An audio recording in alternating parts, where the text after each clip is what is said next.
Hey guys, welcome back to my channel. So today we are counting down my top 5 favorite rides at Epcot.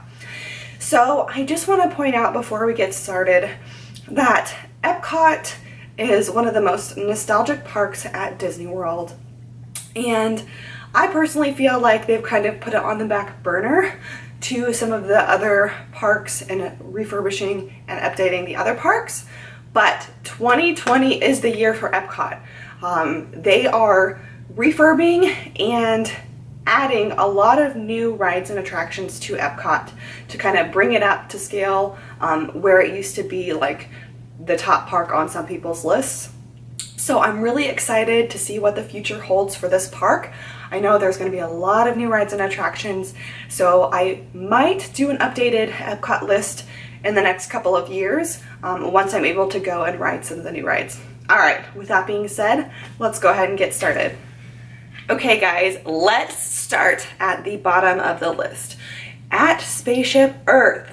So Spaceship Earth, if you don't know, is the giant ball that is in the entrance of the Epcot park. Yes, there's a ride in there. How cool is that? So one of the top reasons why this one is even on my list is because of the nostalgia and because it is just so iconic. Like, there's a ride in there. You have to ride it. You have to. You cannot go to Epcot and not ride this ride. So a couple of things about this ride is that it's original to the park and the animatronics are pretty outdated. With that being said, they are doing a massive refurb on this ride, and I honestly don't know what it's going to look like when it opens. But from what I can understand, it's going to be out of commission for quite a long time. So it kind of sounds like they're going to be redoing the entire ride. We'll see what it looks like when it opens. But as of now, I've ridden it several times. It's a great track style ride. There's really nothing like it. So it's kind of like a track ride because you are on a track and it is the same pace the whole ride, but you're going up inside of the ball. So there's going to be parts where you're going up, there's going to be parts where you're going down. But it's a really great ride for the whole family, and it's a great way to get out of the Florida heat and to take a nice breather when you've been walking 20,000 steps a day. It is a lengthy ride, so again, it's going to be a great one for that middle of the day break. There are rarely long lines for this ride, so I wouldn't suggest getting a fast pass. You probably won't need it. I think the most I've ever waited on this ride to get in was like 10 minutes maybe. I have seen the wait times go up to like 30 minutes, but rarely ever do they go above the 30-minute mark. So you're not gonna ever have to wait too terribly long to get onto this one. Side note, if you have young children who are afraid of the dark, this ride is not for you. Basically, the whole ride is in the dark. So if you've got kiddos who are afraid, it's not going to be the ride for you. Okay, moving on. Mission Space. So this ride is a simulator, and it basically just simulates shooting off in a rocket up to space, and I believe you land on Mars.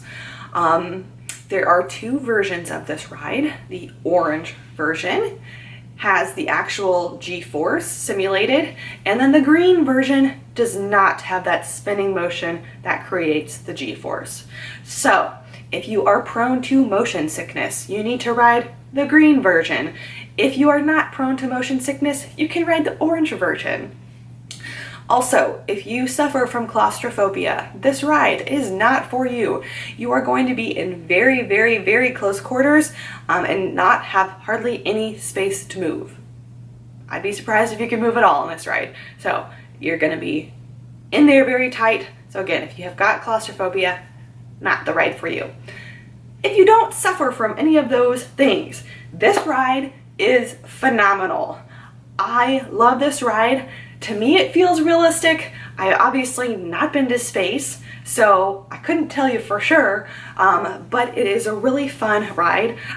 It's exactly what it sounds like. You go to space, but it's fun.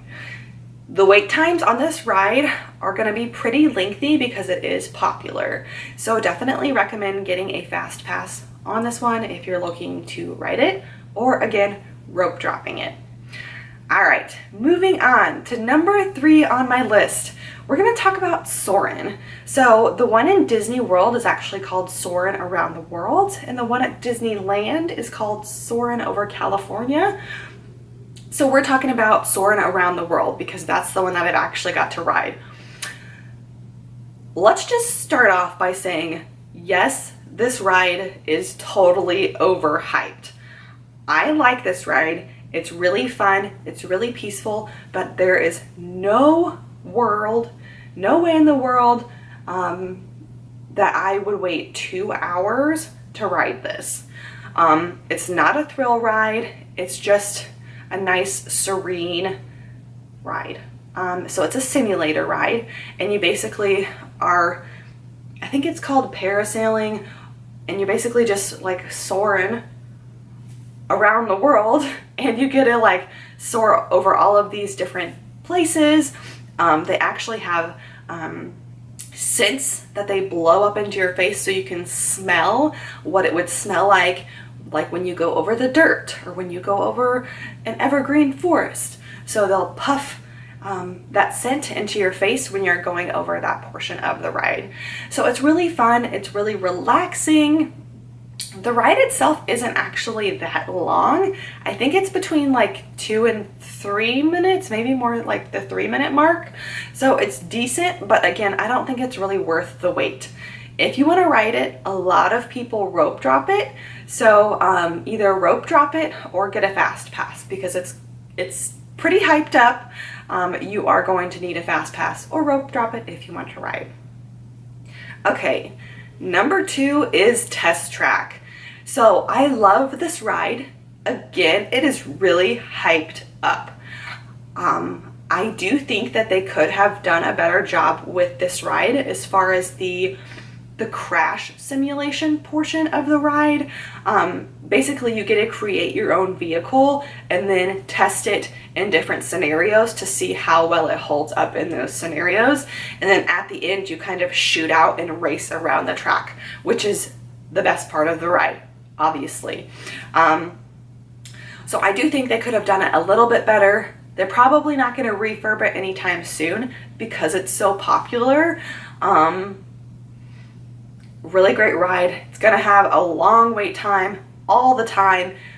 I pretty much always rope drop this one when I go to Epcot so that we have the ability to ride it, because there's other rides on my list that I would rather get a fast pass for than Test Track.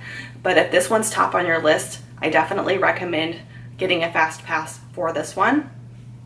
The car itself seats 3 people and then 3 people, which is kind of interesting.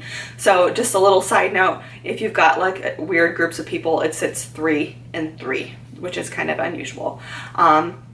They actually let pretty small children on this ride. So if you've got a little daredevil on your hands, this ride's going to be fun for them. The end part is very thrilling, so just so you're aware of that. If you do have little ones on this ride, it can be a little dark, like in the beginning part. I don't think it's too bad because they've got like neon lights and stuff in there, but it can get a little bit dark. Okay guys, number 1 ride is the Frozen Ever After ride. This ride is phenomenal. So this ride replaced Maelstrom in the Norway Pavilion, and I know a lot of people have certain opinions about that, and that is okay.